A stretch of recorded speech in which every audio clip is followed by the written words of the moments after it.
Good morning, how are we doing today? My name is James Sweeney, aka Split Suit, and today I want to answer an email that was sent in to me by Derek all about the Postflop workbook. And essentially it comes down to, are workbooks too tough?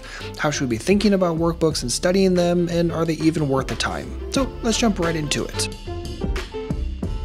Alright, so let's just jump right into it and start by reading the original email sent in by Derek, who was nice enough to give me permission to use it for this video. Alright, so Derek's email begins like this. Good evening, James.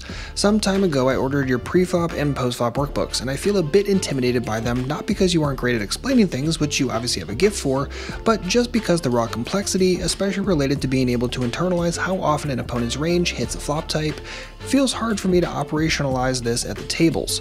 I'd like to get to the point where I can make confident decisions using the material from the pre-flop and post-flop workbooks, but they feel overly complex to me for now, and I admit it may just be an issue of not having the raw intelligence to utilize them.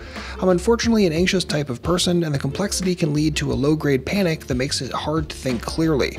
Are there any other resources you might recommend? I only play live poker as the skill level online is too tough for me.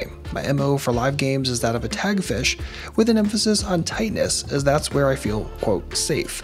Your books have helped me bluff scare cards when it seemed logical, and that's been a lot of fun and new for me. As an aside, I'd just like to compliment you on your overall demeanor and way of looking at things, as I find your calmness and determination to use logic very inspiring even outside of poker. So first and foremost, Derek, thank you so much for reaching out, and of course thank you so much for your incredibly kind words. They mean a tremendous amount to me. Now, as for the overall email, this is definitely one of the player types that I created these kind of workbooks for, since there are essentially three different kind of options that we have when learning poker. Option number one is just avoid studying altogether, and that's not great. Option number two, just try to study while playing and hope to learn something, which a lot of players are actually trying to do.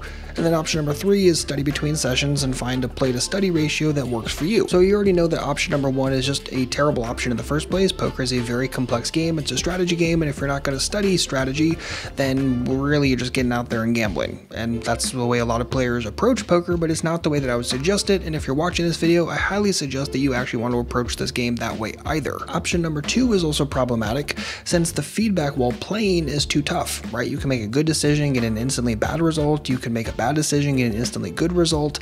Plus, you don't have a tremendous amount of time between decisions to actually study. So that's not really an option either, which really only leaves option number three, which is finding a study to play ratio that works for you and actually putting in some off-table work and study. And that's exactly what these workbooks are designed to do. That being said, it's always going to be tough at first. But by the very logic that you've been able to integrate anything in the past, right? You said you were able to integrate some of your studies into finding extra plus EV bluffs at the table.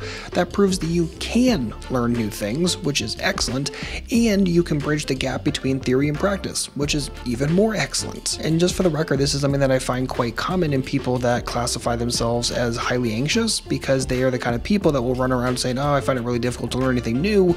And if they just zoom back a little bit and think, well, have I learned anything new over, say, the last year? And if so, well, maybe that proves that it's not so difficult for me to learn things. Maybe it takes a little bit of extra time and effort, but again, anything is going to take time and effort if it's worthwhile, and especially if you're trying to develop edges in poker, it's going to take some time and effort. It's going to feel a little uncomfortable at first, but if you put in the time and effort and the work, it's definitely going to pay off at the end of the day. And of course, you're going to make mistakes. You're going to make mistakes while learning, you're going to make mistakes while actually implementing. Like, this is just baked into the equation, so you don't want to beat yourself up for it, but of course your overall goal point is to minimize the number of mistakes, and the mistakes you do make to hopefully be less costly. And the nice thing about the workbooks is that the workbooks, when you make a mistake, it doesn't cost you real money, right? Like a crappy bluff for the tables or mistake bet, something like that, is going to cost you actual hard cash.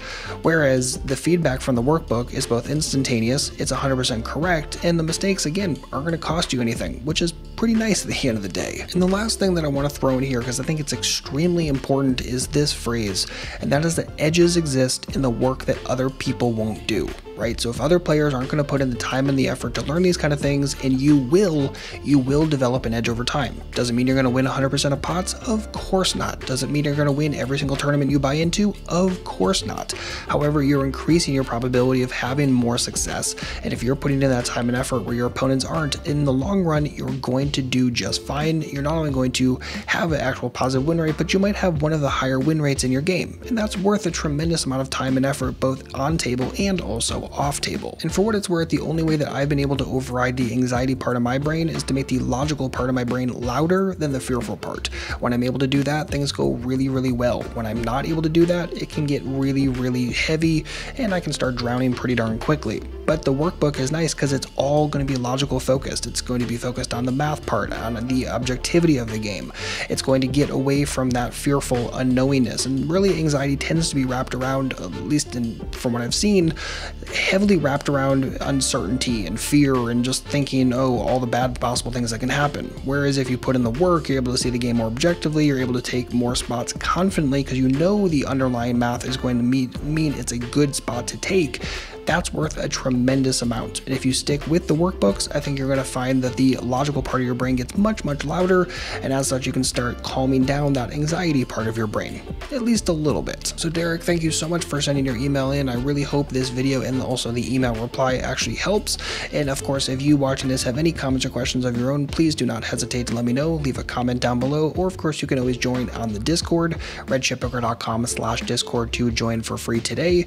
And of course, if you want to check out either of these workbooks, you can visit splitsuit.com/prefop for the prefop and math workbook, or splitsuit.com/postflop for the postflop workbook. Pick up whichever one you need, whichever one you're working on right this moment, or of course pick up both if you want to improve the entire skill set and just get at them as you can. Do something like 5 to 10 pages per day every day. It's going to build a nice consistent habit.